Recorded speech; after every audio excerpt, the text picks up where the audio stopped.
Assalamu alaikum and good morning. Today lecture is about entropy balance. Entropy balance की जो derivation है आज हम वो देखेंगे रिलेशन फॉर एंट्रोपी बैलेंस। सबसे पहले जो आपने काम करना है वो जाके हमारे चैनल को सब्सक्राइब करना है। एंट्रोपी बैलेंस हमने एनर्जी बैलेंस तो पढ़ा था, लेकिन आज जो हम देखेंगे वो एंट्रोपी बैलेंस को देखेंगे। एनर्जी को हमने फर्स्ट लॉ ऑफ थर्मोडायनामिक्स में यही पढ़ा था, ना तो क्रिएट किया जा सकता है ना डिस्ट्रॉय किया जा सकता है, लेकिन एंट्रोपी को क्रिएट किया जा सकता है लेकिन इसको डिस्ट्रॉय नहीं किया जा सकता। The property entropy is a measure of a molecular disorder और a randomness of a system, and the second law of thermodynamics states that entropy can be created but it cannot be destroyed.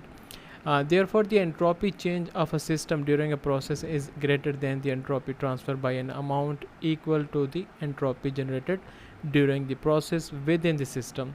And the increase of entropy principle for any system is expressed as हमारे पास एक system है जो कि energy ले भी रहा है और एनर्जी रिलीज़ भी कर रहा है। तो एनर्जी आ भी रही है और एनर्जी वहाँ से रिलीज़ भी हो रही है। अगर हीट आ रही है तो जो वो सिस्टम की जो डिसऑर्डरनेस है उसको इंक्रीज़ कर सकती है। इसका मतलब एंट्रोपी इंक्रीज़ हो रही है, एंट्रोपी एंटर हो रही है। अगर हीट बाहर जा रही है तो इसका मतलब जो सिस्टम के जो फिर डिसऑर्डरनेस है वो कम हो सकता है, वो कम हो रहा है, तो एंट्रोपी कम हो रही है। बट विद इन सिस्टम जो है वो एंट्रोपी जनरेट भी हो रही है, दैट कैन बी ज़ीरो और इक्वल टू ज़ीरो और मोर देन ज़ीरो। तो फिर जो हम उसको एक्सप्रेस इस तरह कर सकते हैं, total entropy entering this system minus total entropy leaving. Why minus is here because heat जो है वो लीव कर रही है सिस्टम को, तो जब हीट सिस्टम से बाहर जाएगी तो we use a negative sign. तो so total entropy leaving the system plus जो एंट्रोपी जनरेट हुई है that is equal to the change in the total entropy of the system. The entropy balance relation above can be stated as the entropy change of a system during a process is equal to the net entropy transfer through the system boundary and the entropy generated within the system।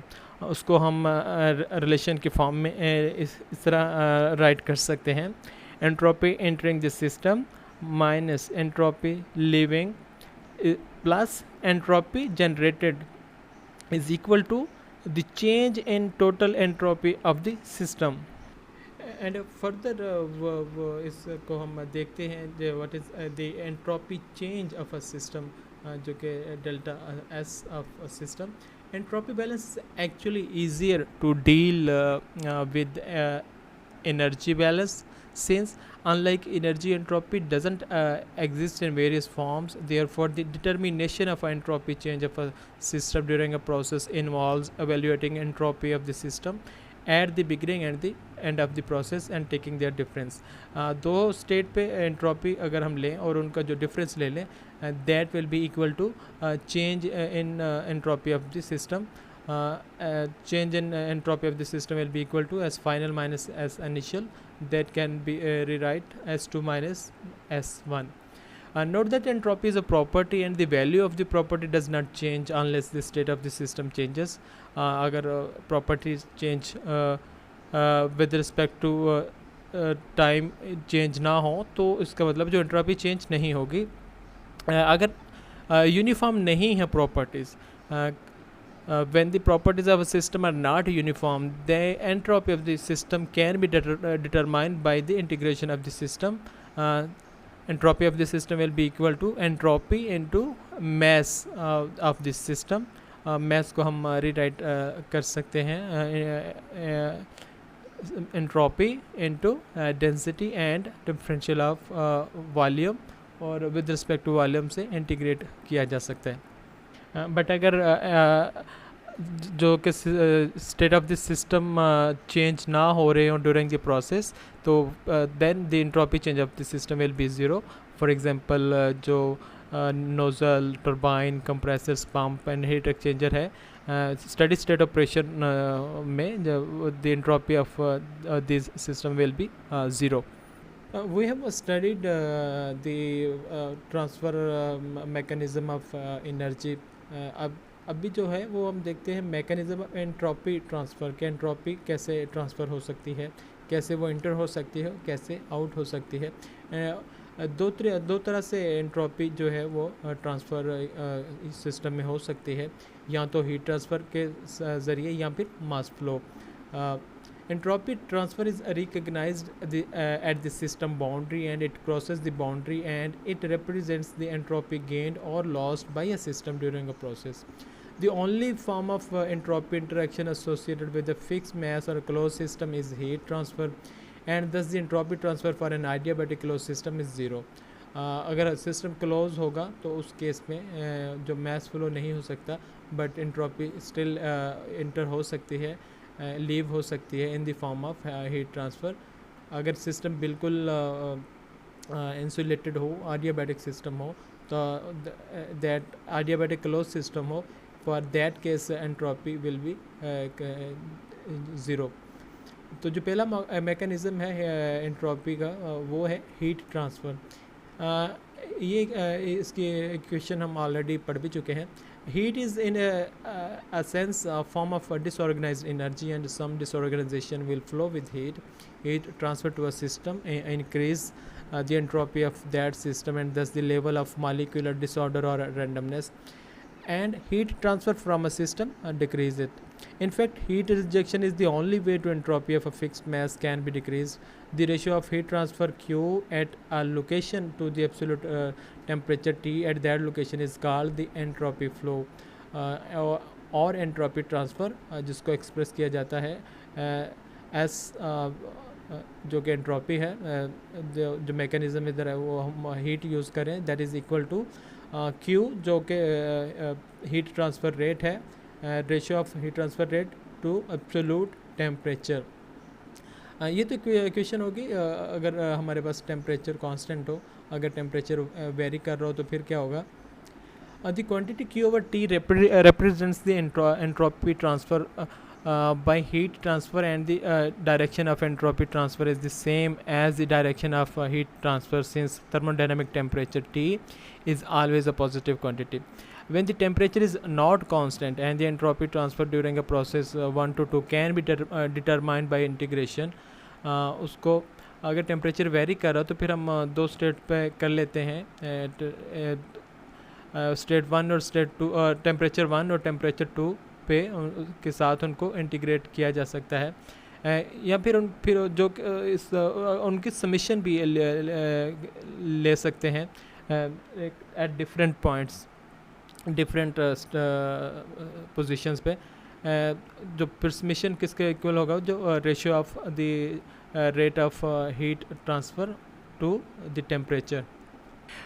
Entropy is not transfer with work. उस case में फिर जो entropy जो है work के case में वो zero होगी। No entropy accompanies work as it crosses the system boundary, but entropy may be generated within the system as work is dissipated into a less useful form of energy. जो second mechanism है entropy transfer का वो है mass flow. Mass contains entropy as well as energy, and entropy and energy contents of a system are proportional to the mass. When the mass of a system is doubled, so are the entropy and energy contents of the system. जब भी किसी system में जो mess flow inter होगा तो system की जो disorderness है that will be increase. Both entropy and energy are carried into और out of the system by streams of matter, and the rates of entropy and energy transport into or out of the system are proportional to the mass flow rate. Closed system do not involve any mass flow, and thus any entropy transfer by mass. When a mass in the amount of m enters or leave a system, entropy in the amount of ms, where s is the specific entropy, entropy per unit mass entering or leaving accompanies it. That is जो फिर entropy होगी mess flow के case में वो that will be equal to m into S. m जो mass है और s जो है पर यूनिट मैस जो एंट्रोपी है. अगर हम उसकी प्रॉपर्टीज़ जो हैं वो चेंज हो रही हो during the process, So we can replace m by density and volume and उसको फिर इंटीग्रेट करेंगे विद रिस्पेक्ट टू एरिया जहाँ से जो मैस फ्लो इंटर हो रहा है, जिसको हम डिफरेंशियल फॉर्म में भी लिख सकते हैं. Rho is the density, V N is the volume, sorry not volume, the velocity, local velocity normal to the cross sectional area AC. So right now we are get familiar with the entropy entering and entropy leaving the system by different mechanism that are heat flow and mass flow. जो एक terminology है S जेन जो कि entropy generated है, उसको अब देखते हैं. एंट्रोपी एंटरिंग और एंट्रोपी लिविंग हम देख चुके हैं. वो किससे हो रही है, या तो वो हीट ट्रांसफ़र से हो रही है या फिर मास फ्लो से एंट्रोपी इंटर हो रही है और लीव कर रही है सिस्टम को. जो फिर एंट्रोपी जो जनरेट हुई है उसको फिर कैसे हम फाइंड आउट कर सकते हैं. उसके लिए फिर हमें total entropy of the system है, जो change in total entropy of the system है, उसका मालूम होना ज़रूरी है. Entropy generation outside system boundaries can be accounted for by writing an entropy balance on an extended system that includes the system and its immediate surrounding. Entropy can enter by the mechanism of mass or heat. उसको leave भी कर सकती है. Entropy of the system कम हो सकती है अगर वहाँ से हीट जो है वो रिड्यूस हो जाए. जो विद इन जो सिस्टम के एंट्रोपी वो जनरेट होती है, that can be equal to 0 or greater than 0. In case of close system जो फिर एंट्रोपी होगी वो मैस फ्लो के ज़रिए तो एंट्रोपी इंक्रीज़ या डिक्रीज़ या इंटर या लीव द सिस्टम नहीं कर सकती. तो उस केस में जो फिर एंट्रोपी इंक्रीज़ होगी वो जो हीट ट्रांसफ़र है वो उसके ज़रिए होगी. तो उसके लिए जो उस इक्वेशन को हम लास्ट इक्वेशन को रीराइट कर सकते हैं for close system. Summation Q k over T k plus जो entropy generated is equal to change in entropy of the system that can be equal to S2 minus S1. The entropy change of a closed system during a process is equal to the sum of the net entropy transferred through the system boundary and heat transfer and entropy generated within the system boundaries.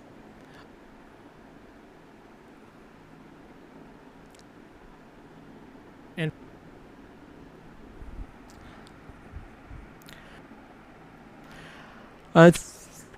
अगर हमने entropy find out करनी हो adiabatic system में, adiabatic close system में, उस case में फिर क्या होगा, ये जो है क्यू ओवर टी वाली टर्म है ये भी ज़ीरो हो जाएगी. S generation will be equal to rate of change in entropy adiabatic system. अगर हम इसको एक्सटेंड करें सराउंडिंग के लिए तो फिर जो एंट्रोपी जनरेट हो रही है that will be equal to summation change in entropy of the system that is equal to change in entropy of the system plus change in entropy of the surrounding. तो इसको हम कैसे फिर find out करेंगे system के लिए, फिर उसका जो मास ऑफ सिस्टम और जो एंट्रोपी है at 2 points at final state minus at initial state जो एंट्रोपी चेंज हो रही है, उन दोनों का जो डिफरेंस है उसको उसके जो मास ऑफ सिस्टम से मल्टीप्लाई कर देंगे, हमारे पास जो change in entropy of the system आ जाएगी.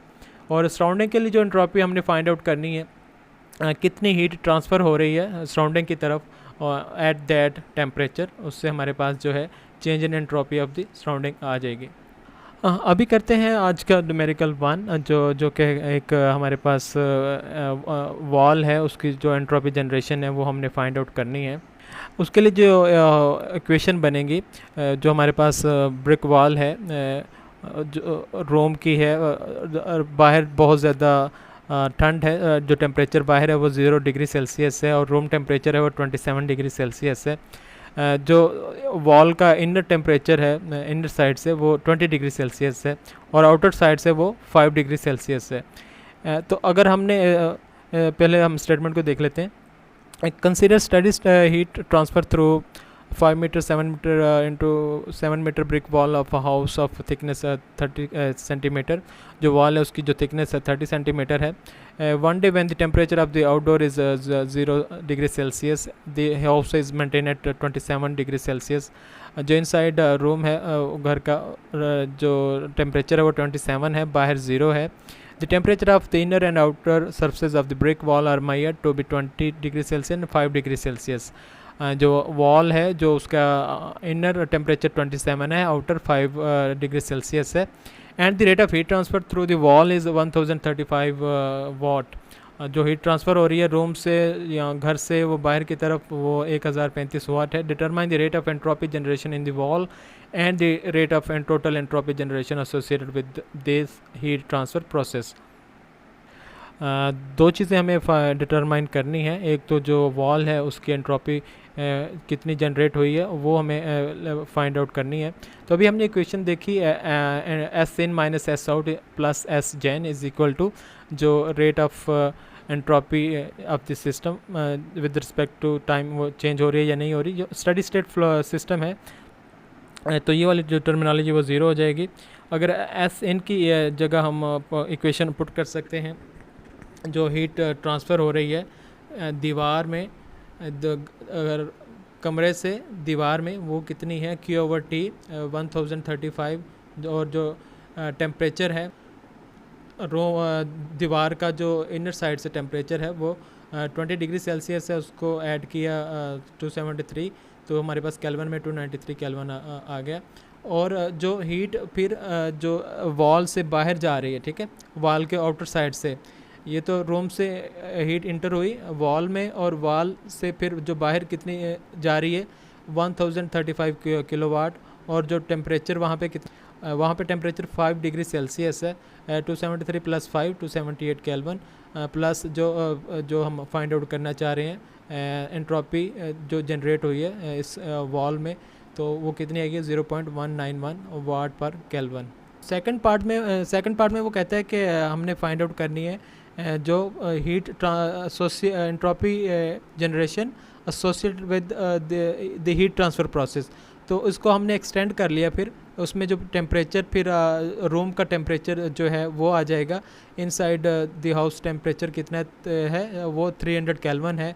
और जो बाहर का जो टेम्परेचर है 0 डिग्री सेल्सियस वो फिर आ जाएगा 273 केल्विन। हीट ट्रांसफ़र रेट वही रहेगा और वो जो फिर वो एंट्रोपी जो जनरेट हो रही है वो हमारे पास आ जाएगी 0.341 वाट पर kelvin. Coming to second problem, हमने फाइंड आउट करनी है entropy generated when a hot block is dropped in a lake. उसमें हमारे पास एक आयरन ब्लॉक है जिसको ठंडा करने के लिए लेक में ड्रॉप किया जाता है। जो आयरन ब्लॉक है उसका जो वेट है 50 kg है, टेम्परेचर 500 केल्विन है। जो लेक है वो उसका टेम्परेचर 285 केल्विन है। उस केस में फिर जो इक्वेशन बनेगी एंट्रोपी जनरेशन और change in entropy of the system find out करने के लिए वो फिर ये वाली बनेगी। 50 kg block of iron casting at 500 Kelvin is thrown into a large lake that is at a temperature of 285 Kelvin. The iron block eventually reaches thermal equilibrium with the lake water, assuming an average specific heat of 0.45 kg per kilojoule per kg Kelvin for iron. Determine the entropy change of the iron block, the entropy change of a lake water and entropy generated during the process. जो पहला है क्या चीज़ determine करनी है हमने, entropy change of iron block. जब iron block को पानी के अंदर ड्रॉप किया गया तो उसके कितनी एंट्रोपी चेंज हुई, उसका जो फार्मूला है फिर आयरन ब्लॉक की एंट्रोपी फाइंड आउट करने का वो है change in entropy of iron is equal to mass of iron into जो S2 माइनस S1, उसको हम रीराइट कर सकते हैं M of mass of iron और C जो कि है specific heat of iron into log of T2/T1। इनकी वैल्यूज पुट की मैस 50 kg है हमारे पास, स्पेसिफिक हीट पर 0.45 किलो जूल पर kg इंटू केल्विन है और जो लेक का टेम्परेचर है 285 और आयरन का है 500 केल्विन। इनको सॉल्व किया तो हमारे पास जो एंट्रोपी आ गई आयरन की। एंट्रोपी चेंज आयरन की कितनी आई है -12.65। इसका मतलब जो आयरन से हीट निकली है और कहाँ गई है लेक में, पानी में। जो सेकंड पार्ट था वो हमने फाइंड आउट करनी थी हीट, जो एंट्रोपी जो लेक की वो कितनी चेंज हुई। तो उसके लिए फिर हमें हीट चाहिए कि हीट कितनी मिली है, हीट कितनी गेन की है लेक ने। तो सबसे पहले वो हीट हम फाइंड आउट करेंगे। तो हमने एनर्जी बैलेंस लगाया, तो वो फिर इक्वेशन क्यू आउट कितनी है इसमें, क्यू इन एक्चुअली हो रही है जो कि हीट मिल रही है लेक को, that can be rewrite is equal to internal energy, उसको हम लिख सकते हैं M C P T into temperature difference. हमारे पास जो मैस ऑफ आयरन 50 kg है और उसकी जो स्पेसिफिक एनर्जी है वो 0.45 है, और जो टेम्परेचर डिफरेंस है 500 जो आयरन का है और 285 जो लेक का टेम्परेचर है। इसको सॉल्व किया जो तो हीट कितनी इंटर हो रही है 4838 किलो जूल, जो कि लेक को हीट मिल रही है आयरन ड्रॉप के आयरन ब्लॉक के ड्रॉप होने पर। तो क्यू आउट आ गई हमारे पास, जो टेम्परेचर ऑफ लेक भी है। यहाँ से हम फिर जो एंट्रोपी ऑफ लेक है वो निकाल सकते हैं, वो है 16.97 किलो जूल पर केल्विन, जो कि पॉजिटिव में इसका मतलब जो एनर्जी गेन की है सिस्टम ने, जिसकी वजह से उसके जो एंट्रोपी है वो चेंज हुई है, बढ़ गई है। पार्ट सी को आप सिंपली अगर पार्ट 1 और पार्ट बी को आप ऐड करेंगे तो आपके पास जो आंसर आएगा वो 4.32 आ जाएगा। टोटल एंट्रोपी जनरेट हुई है एक्चुअली वो कितनी हुई है 4.32, 16.97, और जो एंट्रोपी ऑफ आयरन है अगर उसको दोनों को ऐड करेंगे तो हमारे पास सेम आंसर होगा। Example 3 is very easy. हमारे पास frictionless piston cylinder device contains a saturated liquid vapor mixture of water at 100 degrees Celsius. During a constant pressure process, 600 kilojoule of heat is transferred to the surrounding at 25 degrees Celsius. As a result, part of the water vapor contained in the cylinder condenses. Determine क्या करना है entropy change of water, heat जो है वो बाहर जा रही है 600 किलो जूल, जो इनसाइड टेम्परेचर है 100 डिग्री सेल्सियस है। तो वाटर की आपने एंट्रोपी चेंज फाइंड आउट करनी है और टोटल एंट्रोपी जनरेशन हमने फाइंड आउट करनी है। तो हीट बाहर जा रही है तो माइनस में आ जाएगी 600 किलो जूल। तो टेम्परेचर जो पानी का वो कितना है 100 है, उसको 273 केल्विन ऐड किया, जो हमारे पास एंट्रोपी चेंज ऑफ वाटर कितनी आई -1.61 किलो जूल पर केल्विन। और अगर हमने टोटल फाइंड आउट करनी है जो एंट्रोपी जनरेशन फाइंड आउट करनी है, तो उसके लिए फिर जो बाहर सराउंडिंग की एंट्रोपी है वो कितनी है वो हमें फाइंड आउट करनी पड़ेगी। सिस्टम की हमने फाइंड आउट कर लिया है, सराउंडिंग के जो टेम्परेचर है वो 25 है, उधर हमने 273 ऐड किया। अब सराउंडिंग में हीट जा रही है तो वो प्लस में आएंगे, ठीक है। इन दोनों को ऐड करेंगे तो 0.4 किलो जूल पर केल्विन जो एंट्रोपी है जनरेट हुई है। नेक्स्ट जो है हमारे पास न्यूमेरिकल वो है 75 kg कॉपर ब्लॉक, जिसका इनिशियल टेम्परेचर 110 डिग्री सेल्सियस है। उसको ड्रॉप किया जा रहा है एक इंसुलेटेड टैंक में जिसके अंदर पानी है, उसका जो वॉल्यूम है 160 लीटर है और टेम्परेचर 15 डिग्री सेल्सियस है। तो एक तो हमने जो फाइंड आउट करना है वो फाइनल इक्विलिब्रियम टेम्परेचर फाइंड करना है और टोटल एंट्रोपी चेंज निकालनी है। तो हमारे पास जो मैस कॉपर का वो कितना है 75 kg है। कॉपर की जो स्पेसिफिक हीट है वो प्रोवाइड होगी 0.386 किलो जूल पर kg into degree Celsius. Volume हमें टैंक का पता है 160 लीटर है। जो डेंसिटी ऑफ वाटर है 1000 kg पर मीटर क्यूब, उसको हमने सॉल्व किया तो हमारे पास जो यहाँ से मैस हम निकालेंगे वाटर का वो कितना है 160 kg। अब सिस्टम आइडियाबैटिक है तो जो फिर change in energy of the system होगी वो ज़ीरो होगी, लेकिन जो उसके इंटरनल एनर्जी है वो वाटर और कॉपर जो उसके अंदर है वो चेंज हो रही है। तो उनको हम रीराइट कर सकते हैं mCp डेल्टा टी की फॉर्म में, mCp delta T for copper and mCp delta T for water. और इन दोनों की कॉपर की वैल्यू पुट की, उसका जो mass 75 into specific heat copper 0.386 और जो टेम्परेचर डिफरेंस है हम फाइंड आउट क्या करने जा रहे हैं थर्मल इक्विलिब्रियम। जो T2 हमारा टेम्परेचर है वो हमें पता नहीं है, वो हमने फाइंड आउट करना है।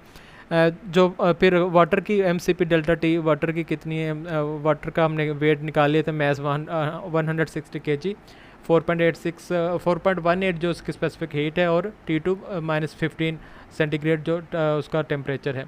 इसको सॉल्व करेंगे तो हमारे पास जो थर्मल इक्विलिब्रियम टेम्परेचर आ गया वो आ गया 18.94। अब हमारे पास थर्मल इक्विलिब्रियम टेम्परेचर आ गया, वो टेम्परेचर हम यूज़ करेंगे। फिर पहले हम फाइंड आउट करेंगे कॉपर की एंट्रोपी चेंज कितनी हुई है। उसके लिए फिर हम we know the equation, entropy change of copper is equal to mCp into log of T2/T1। Mass उसका हमें गिवन है 75 है, स्पेसिफिक हीट 0.386 और लॉग ऑफ जो थर्मल इक्विलिब्रियम टेम्परेचर हमने अभी फाइंड आउट किया है उसको केल्विन में ले गए 291.94 और जो उसका जो टेम्परेचर है वो 383 केल्विन में आ गया। तो उसको सॉल्व करेंगे तो वो हमारे पास माइनस में आएगी कॉपर की, जो चेंज इन एंट्रोपी आई है -7.81 किलो जूल पर केल्विन। इसी तरह हमने वाटर की फाइंड आउट की mCp लॉग ऑफ T2/T1, जो थर्मल इक्विलिब्रियम टेम्परेचर वो पुट यहाँ किया और वाटर का जो टेम्परेचर था वो 15 डिग्री सेल्सियस था, 273 ऐड किया 288 हो गया। इसको सॉल्व किया तो हमारे पास जो वाटर की एंट्रोपी आ गई 9.02। इन दोनों को हमने ऐड किया एंट्रोपी टोटल जो फाइंड आउट करने के लिए, entropy change of copper plus entropy change of water, that is जो उसके फिर टोटल आंसर आएगा जो एक्चुअली जनरेट हुई है वो फिर 1.21 किलो जूल पर केल्विन।